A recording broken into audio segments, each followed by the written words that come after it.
Hello, hello, hello. Welcome back to my channel. I am Monet and you are watching Life is Monet. I have been doing a lot of prepping for the year of 2022 and just really looking over some of the books that I want to fit in within that year. And as I was looking at some of the adult fantasy series that I've started this year, some of the new adult fantasy books that I've acquired over the last few months, and some books that I was hoping to start in the next year, I realized that this list is actually kind of long. So I decided to compile this list of adult fantasy books that I'll be reading in the year of 2022 and some of the content that you guys can expect to see on my channel throughout the year. And so this video is going to be kind of like a year-long tentative TBR because these are some of the books that I know that I will be reading throughout the year. A lot of these series I've actually already started and plan to finish. Some of the other ones I have recently acquired the first couple of books in the series, and I know that once I start reading them, I'm going to want to continue. Now the goal here is not to read all of the books and all of the series that I'm going to mention. Some of these series have like 19 books in them, so I definitely don't want to read all of them in its entirety, but I know that I'm going to be chipping away at this list throughout the whole year. I've also been thinking about creating a TBR jar and putting all of the titles in there to encourage me to read through all of the series or as many of the series as I can throughout the year so that I don't just gravitate towards one and read all the books all the way through, because I'm very famous for that. Like, I will see an author that has 10 books and I will just read all 10 and everybody else will just be on the sidelines staring. My goal is not to do that. My goal is to try to read the first 2 to 3 books in all of the series that I'm going to mention today. For the last 2 years, I remember last year I think I read over 100 books, and then this year so far I'm at like 125 and counting. So I feel like it's very realistic for me to read from each of the series I'm going to mention, as well as still be able to fit in other books and other genres throughout the year. And I'm all about realistic goals lately. So if you're interested in seeing which books I will be reading in 2022, keep watching. Because I'm filming this upstairs, a lot of these books are actually downstairs and I don't feel like bringing them up. So I'm going to put a really nice picture up here so that you guys know what I'm talking about, and we'll just go from there. First up is going to be the Michael J. Sullivan books. If you guys have been watching my vlogs, you have seen that I started the Riora Revelations and have been having a really good time with those books.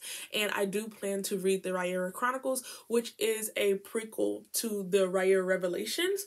And I recently ordered the prequel to the entire world, and I have those books coming to me. All in all, there is 3 volume books for the original trilogy of the Riora Revelations, and that is going to be Theft of Swords, Rise of Empire, and The Heir to Navrin. I am currently, at the time that I'm filming this video, on book 3, which is Heir of Navrin, and so I am pending officially being done with the first trilogy. In this series, we follow 2 characters mainly by the name of Hadrian and Royce, and they are kind of maneuvering this world that they live in where everybody's plotting to consolidate power between all the kingdoms and have one emperor and like one ruler, and they just keep getting caught up in the mess. There's a wizard involved, there is a sorceress involved, there's a conniving and manipulative church involved, there are elves, there are dwarves, there are humans.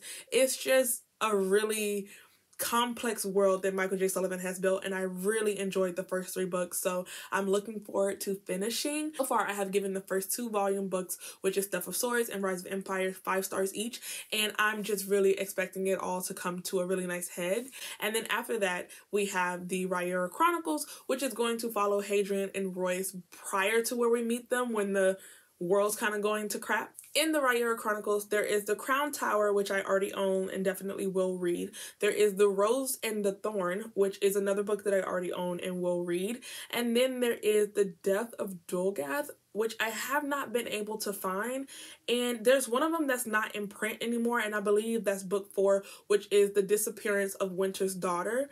I have not been able to get my hands on book 4, and I have not checked to see if there's an audiobook. I feel like there would be an audiobook, so I'm definitely, if there is an audiobook for book 4 or I can find it in print, I'm going to be reading all 4 of those. I remember reading on his blog that he has already pre-written and planned for the Riora Chronicles to contain 10 possible books, and he'll just keep writing them as the fans keep asking for them. One of the things that I really like about the Riora Chronicles is that he said that he intended each book to be a standalone, and so you don't necessarily have to read them them in order, and you can start anywhere in the Riora Chronicles. And it's based on the fact that while he has planned out 10 possible books that follow Hadrian and Royce, he doesn't know if he's actually going to publish all 10 books. And the last thing he wants is to be in the middle of a series where all the books depend on one another and not be able to finish it. So each book in this series is a standalone, which he wrote with those intentions in mind. And so I feel like this is going to be the perfect palate cleanser throughout the year,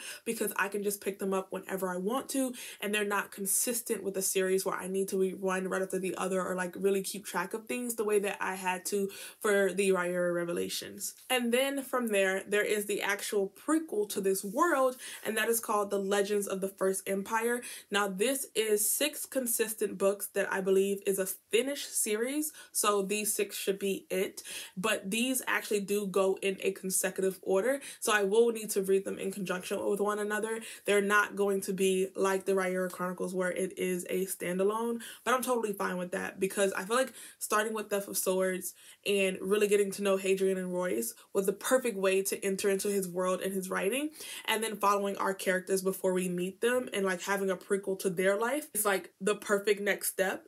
And now that I'm so invested in this world and the lore and the history and the gods and like how these wars were waged, and we have this wizard that has been alive for 900 years, and so he has an entire history behind him, I feel like at that point I'm going to be really interested in the actual prequel, which is The Legends of the First Empire, because I'm going to want to know about the First Empire and actually be able to read it from the time period that it was happening, instead of just watching people thousands of years later deal with the aftermath and the blowback of that. I honestly feel like starting, even though that's the actual prequel, I feel like starting there would be a little tricky, because you won't have the same attachments or interests in reading about it, because you haven't been in the future and like had things allude to it, if that makes any sense. So I feel like starting forward and then going backwards, which is the way that he actually wrote the books, is a perfect way for me to read them. And then the last series is going to be The Rise and Fall, and that book starts with Nolan, and that is book 1 in like an entirely new series, and it's going to jump into the future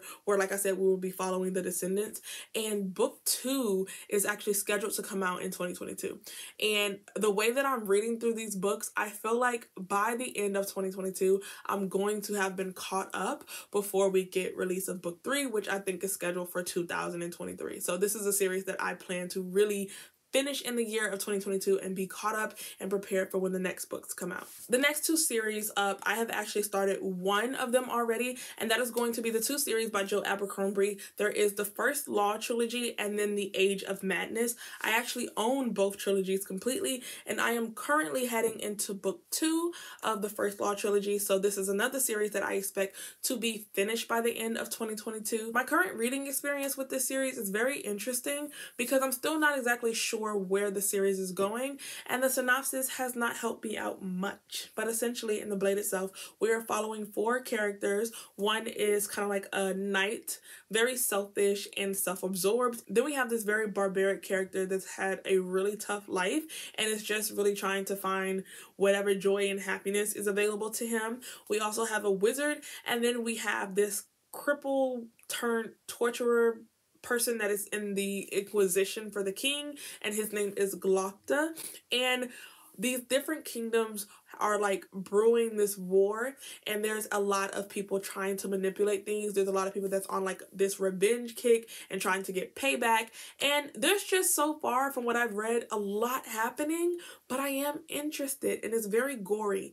Like the writing is very simplistic, but with it being simple, it creates perfect imagery of like skulls cracking and blood splattering everywhere and people's like arms and limbs coming off of their bodies. I just know that I'm gonna want to keep reading this, even though I don't really know where we're going. I'm interested. I'm along for the ride. The next one is going to be Lancelot, which is this kind of like King Arthur retelling. If I don't read it this December, I'm definitely going to read it at the top of next year, because it just feels like something that I want to read as soon as possible. I've heard really good things about the writing in this book, and I know that King Arthur retellings are really popular in the book world, but I honestly have not read any of the later books that have been King Arthur retellings. Like I know Legendborn was supposed to be a King Arthur retelling, but I did not read that either. So this will also technically be me trying to discover if I like King Arthur retellings and break off from there. So yeah, I am testing the book, I am testing the retelling, and I am testing the author, and we're just gonna break off from there. The next book is one that I purchased when I went to Barnes & Nobles and did a try a chapter tag, and I will link that video in the cards above, and that is going to be The 1,000 Deaths of Arthur Ben. This book is supposed to follow this legendary thief who is hired by a priest to steal a crown from like the most powerful king in this world,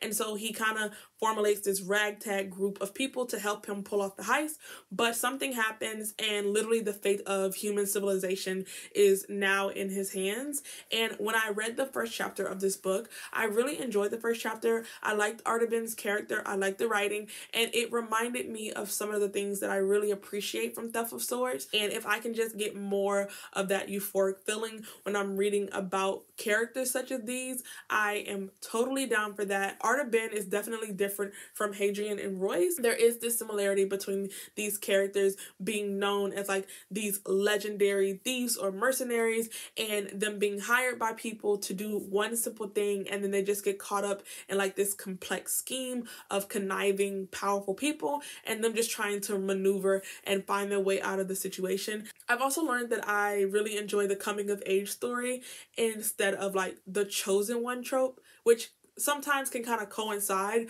but when I'm reading a coming of age story, they don't have to become the chosen one to save all of humanity and mankind. They can literally be like the coming of age story to being a Dark Lord, or coming of age story to being the anti-hero.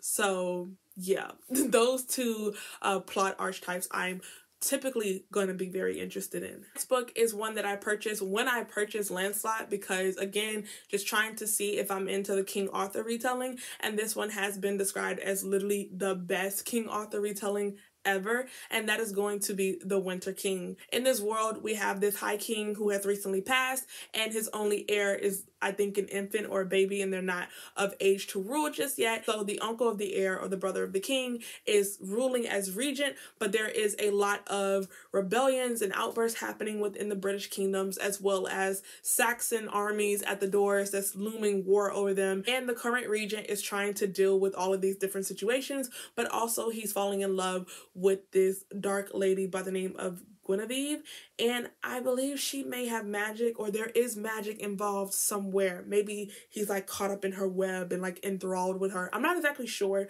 I may be overselling it here, but this is another one that I purchased for the sake of me trying to figure out if I enjoy King Arthur retellings, and if this one is being consistently called the best King Arthur retelling ever, then I might as well start at the top, right? So the next series is actually really long, and I have been eyeing this series for a really long time, but I can only ever find them in mass market paperback, and I loathe mass market paperbacks. Like, I have a vitriol for mass market paperbacks. It's just not going to happen. So I've literally been ignoring my interest in reading this series for going on 2 years, and I've decided that after 2 years, enough is enough. Audiobooks do exist, and I don't know if I would even want to purchase all of the books in this series anyway, so why not just do it on audio? And that is going to be The Dresden Files by Jim Butcher. I know that this is super popular. There are, I think, 20 books in this series, and the fandom is huge. People love these books, and there has to be a reason, and so I'm interested. I'm interested in this series, but I'm also interested in the author, because I know that he has another series that's also really popular. I believe it's called the Codex Alera. I feel like I'm going to start with the Dresden Files, because that is definitely what he's most known for, and this will be a series that I am reading solely on audio, because again, I hate looking at mass market paperbacks. I hate owning mass market paperbacks. I hate the way it feels in my hands when I'm reading it with the tiny little words. Like, mass market paperbacks is my villain origin story. I will not purchase them for anybody. I enjoyed Robin Hobb when I read her, and until I can find her books in full size and like have them shipped to me, I will not be reading anymore, because I am not buying those mass market paperbacks. I read the Fever series this year and I really enjoyed them, and I waited weeks for me to get them from a third-party retailer online because I was not purchasing those tiny little books. I did start listening to this book, and I listened for about 30 minutes, like just to test before I made this video to make sure that I was going to tolerate the audiobooks, because sometimes audiobooks can really suck. And from what I listened to, we were following this kind of like wizard for hire, and his name was Harry, but I've been told that he's kind of like a detective in this urban or paranormal fantasy, and so I'm interested to see how that all ties together. Or maybe he uses his wizard powers as a detective. Maybe that's how it works. I'm not sure exactly, but I'll definitely know the answer at the end of 19 books. I just want to mention again that I do not plan to read all of these books. I just plan to be in a good percentage of the series by the end of 2022. So this is in fact a year-long TBR, tentative TBR.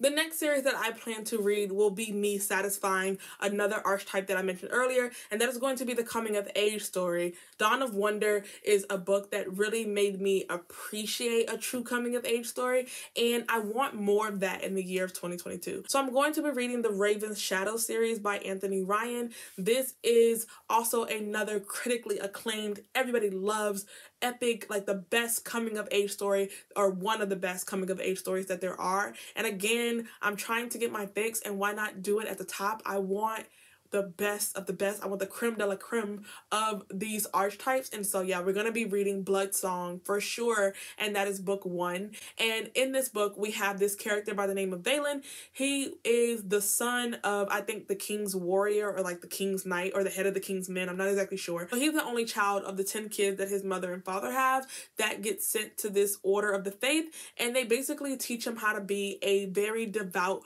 warrior, and this is now his new family. Like, he cannot have any ties to his mother and his father. And over time, he becomes very enraged and angry at being denied his birthright. And the more he looks into it, the more he discovers that both his father and his mother has a lot of secrets about them. And he is destined to a fate that will basically alter the world. And I don't know if he's going to be a hero or an anti-hero. I'm hoping, like, if this is a coming of age story to an anti-hero or like an antagonist, I will never stop talking about it. You have my word right here, right now. I'm never going to stop talking about that book. It is going to be the book for me, especially if he turns out to be evil. The book is described as our main character being very angry and bitter and wanting revenge. And clearly there's some type of fate or prophecy that said that they're going to come into a bunch of power. And what if they use that power for evil? Someone should write that book. If there's a book out there with that storyline, put it down below. Except for the Masters of Sorrow, which is another series that I'm going to be reading in 2022, which is actually that storyline. We have a character that has grown up in this academy, and they're basically trained to go out and seek out magical artifacts to ensure that people are not using them for bad or for evil, or basically just abusing the power. Our main character in that book, I can't think of his name right now, but the main character in that book was secretly raised by the murderers of his parents, and he was supposed to be murdered at birth too, and everyone thought that he was dead, except he's been sent to this academy that has basically raised him. And he discovers that basically he is supposed to be the new Dark Lord, like that is his fate. So he has to battle between actually fulfilling that prophecy. So it's supposed to be another coming of age story of a Dark Lord. And if these two books work out like that, just be ready. Be ready, because I'm gonna be talking about them nonstop. The next series actually popped up on my radar because it was recommended to me by both Audible, Amazon, and Goodreads. As I read Dawn of Wonder and enjoyed it, I kept seeing this book recommended left and right. Because I kept seeing the book over and over again, and it had such high ratings on Goodreads and on Audible, I decided to sample the audiobook on Audible. I was actually very satisfied with the sample, and I've decided that this is going to be another series that I take on solely on audio, because the audiobook just sounded perfect. Like, I was totally fine mind reading the book on audio. I'm going to read the synopsis of this one. It says, raised and trained in complete seclusion at a secret fortress on the edge of the northern wilds of the kingdom of Ashai, a young warrior called Dresden is unexpectedly thrust into the outworld when a terrible battle destroys all that he knows. With no understanding of his life's purpose and armed with masterful weapons mysteriously bequeathed to him by a dead king, the young warrior relentlessly pursues his only lead. A single elite warrior escaped during the battle and may have knowledge of who Dresden is and who is responsible for the slaughter at the young man's home. Dresden must travel across Ashai to find the only man who may hold the clues to his very existence. His last orders, spoken on the lips of his dying master, were to kill with conscience and protect and honor your friends. Living in isolation from the outworld under a strict regimen of training and education, the young warrior has no understanding of a conscience or of friends. Determined to adhere to his last orders, Dresden extends his protection to an unlikely assortment of individuals he meets along the way, as if pursuing an elite warrior across a kingdom, figuring out who he is and why everyone he knows is dead, and attempting to find these so-called friends and protect them is not enough. Strange things are happening in the kingdom. New dangers begin to arise that threaten not only Dresden and his friends, but possibly everyone in Ashai. This book seems to have the archetype of a hero's journey, and the synopsis was interesting enough for me to be like, okay, maybe I actually will like this book, but I'm still not sure. I'm not sold on it completely, and I don't think that I would ever read it if I had not sampled the audiobook and decided that the audiobook actually sounded really good. This one is kind of like a risky read for sure, because I really don't know how I feel about the hero's journey. Almost every fantasy book, even YA, have a journey aspect where they have to travel and they discover things about themselves along the way. But this book seems to be solely based on the journey, and so I don't know if that's going to feel like it's drawn out or prolonged. I don't know. It's going to be a very interesting read. It will be me discovering more things about what I actually enjoy, which plot lines I actually enjoy, archetypes I actually enjoy, character types I actually enjoy. This is definitely a read where I'm going to discover more about myself. So the next 3 books or series are going to be honorable mentions.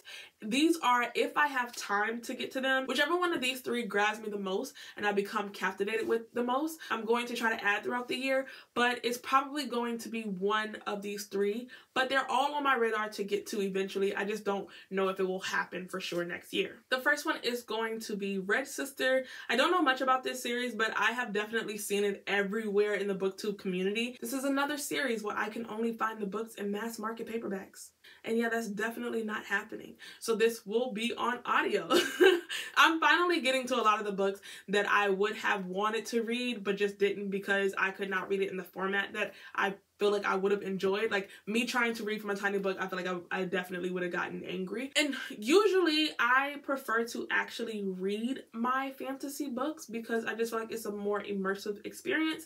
And also sometimes the books have very like dense world building. I like to look at maps as I go, and just I feel like reading the page with my eyes is definitely more digestible to me, and like it's easier for me to keep track of things. And a lot of epic fantasy stories always have characters with really heavy accents, and that takes away from the story for me sometimes because I get so caught up in the pronunciations and like the actors. Sometimes they're good, sometimes they're bad. So usually I just like to read my adult fantasy books myself without audio. But a lot of these are series that I have been eyeing for a long time, and I've just decided that, you know what, we're gonna try the audiobooks for them instead, just so I can see if it's something that I may be missing out on for the sake of me not being able to read such tiny print. This book, we have a little girl named Nona, I believe, and she is accused of murder and just all these brutal and violent acts when she's a child, and she's sent off to this secret covenant of women who are trained to be warriors, and she finds a family there, kind of like a found family. And of course there is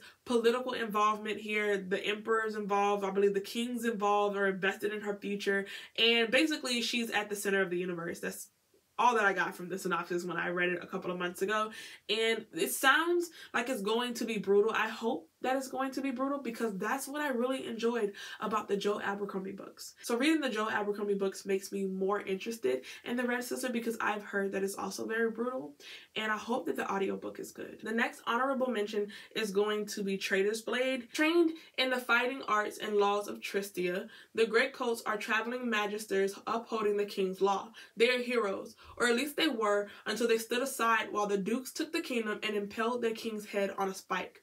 Now Tristia is on the verge of collapse, and the barbarians are sniffing at the borders. The dukes bring chaos to the land, while the greatcoats are scattered far and wide, reviled as traitors, their legendary coats in tatters. All they have left are the promises they made to King Payless, carry out one final mission. But if they have any hope of fulfilling the king's dream, the divided greatcoats must reunite, or they will also have to stand aside as they watch their world burn. The synopsis may sound interesting to those of you who are like listening to this, but it doesn't sound that intriguing to me. I've heard good things about it, but I haven't heard anything that makes me sold that the series is for me, or the series has anything that I would be interested in, because I've already mentioned to you guys a lot of the plot types and archetypes that I love when I'm reading a fantasy. And the synopsis just didn't sell me on this one. But it's another series that I'm willing to try a little bit. I seen it at my library a few weeks ago when I went to the library. And I feel like I'm going to end up checking it out one of these days just to read it and give it a chance. So I decided to make it an honorable mention in this video. I feel like I'm going to read that book and then I'm going to have to come back and eat crow with you guys and be like, did I say it wasn't for me? Because child, I lied. Let's hope. Here's to hoping that I have that good of a reading experience with it. The next one is an author that has been recommended to me repeatedly throughout this year, and he's very popular for 2 series, and so I went ahead and purchased book 1 of both series just to give them a chance to see if I would enjoy them, and that is going to be the author Britt Weeks. The first series, I believe, is called Night Angel, and I don't believe that I know what that one is about, but we'll read the synopsis of that one. The second series is called Lightbringer, and that's the one I've been told that I would really enjoy because it's centered around this man who is ruling after this brutal war that happened, and he's now like this high emperor and priest of this world, and he discovers that he has a son that was born very far away, and he has to determine how he wants to handle that situation. And I don't know if he's like thinking about killing his son. I'm not sure, but he's been described as having like wizard vibes. Maybe not a wizard exactly, but even if it's not a wizard, but like if it looks like a duck and it sounds like a duck, I'm totally here for it. I'm really here for it. So I am anticipating really enjoying that one. But I also know that the other series, The Lightbringer, is very popular for him. But I also know that the other series, The Night Angel, is very popular for him. So I purchased that one too because I'm unsure which one I'm going to like the most. So I decided to grab them both. The synopsis for The Way of Shadows, which is book 1 in the Night Angel series, it says, for Dorzo Blint, assassination is an art, and he's the city's most accomplished artist. For Azov, survival is precarious, something you never take for granted. As a guild rat, he's grown up in the slums and learned to judge people quickly and to take risks. Risks like apprenticing himself to Dorzo Blint. But to be accepted, Azov must turn his back on his old life and embrace a new identity and name. As Kylar Stern, he must learn to navigate the assassin's world of dangerous politics and strange magics and cultivate a flair for death. I don't know, it's giving like Assassin's Apprentice vibes, where like we have someone who's being trained to be an assassin and having to learn to navigate political schemes. Yeah, I don't know. The synopsis of that one kind of brings me the same indifference feeling I read when I read about the Greatcoats. It doesn't call out to me in any way, but a lot of people love it, and so it must be for a reason. I don't know. Outside of the last 3 honorable mentions, these are the adult fantasy books that I'm going to be jumping into in the year of 2022. I wonder how far I'll get. I don't know. When I post this video, I'm definitely going to keep it up so I can do a look back to see how far I've made it in each series. If you also have some adult fantasy books that you plan on reading in 2022, comment them down below. My schedule's packed if you cannot tell, but I'll put it on my Goodreads if it sounds interesting and put it on my radar for later. And thank you guys for watching this video, and I'll see you next time. Bye.